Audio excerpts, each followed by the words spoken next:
মিষ্টির দোকানের মতো খেজুর গুড়ের নরম সন্দেশের রেসিপি বানিয়ে শেয়ার করছি। আর এই সন্দেশটা মুখে দিলে মিশে যাবে, এত বেশি টেস্টি হয়ে থাকে। চলুন রেসিপি শেয়ার করি।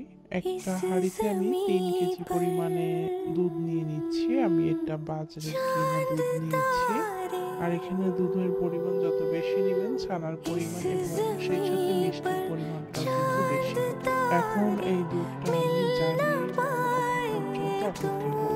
দুধে যখন বলক চলে আসবে তখন কিন্তু আমরা ছানা কেটে নেব। ছানা কাটতে হলে আপনারা চাইলে ভিনেগার বা লেবুর রস দিয়েও কেটে নিতে পারবেন। তবে এখানে ভিনেগার দিয়ে ছানা কেটে নিলে দুধে যখন ঠিক এমন বলক উঠে আসবে টক টক করে, তখন চুলাটা বন্ধ করে দিয়ে 3 টেবিল চামচ পরিমাণে ভিনেগার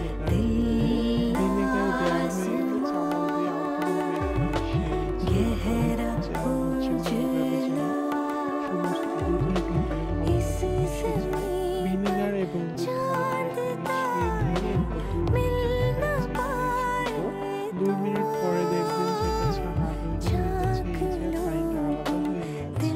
এরপর একটা ছাঁকনি করে নিয়ে নিচ্ছি। এই ছানা থেকে পানিটা আলাদা করে নিতে হবে, তা না হলে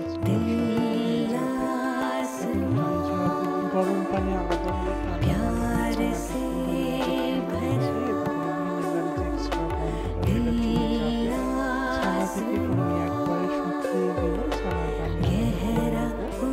পরিমাণে কতটুকু আছে আমি অবশ্যই ছানাটাকে ঠান্ডা করে তারপরে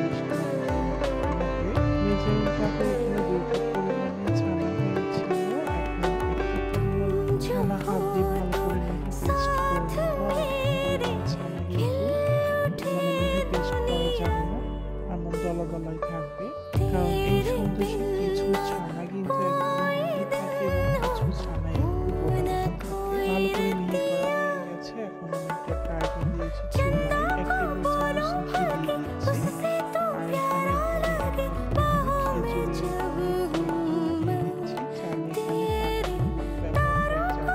সামান্য একটু পানি দিয়েছি।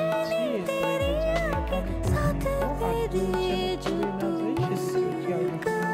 এখানে অলরেডি দুধ কিন্তু ঘন হয়ে গেছে। এখন আমি মিহি পেস্ট করা যে ছানা দিয়ে এখন গুড়ের সাথে ভালো মতো মিশিয়ে কিছুক্ষণ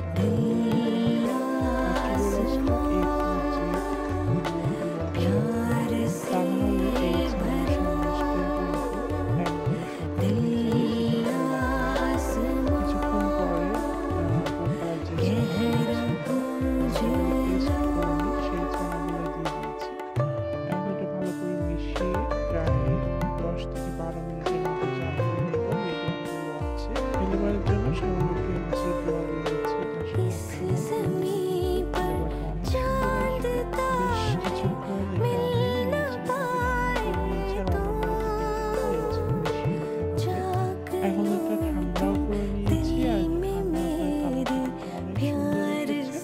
এখন গুড় শেপ দিয়ে নিচ্ছি। আর এই মিষ্টি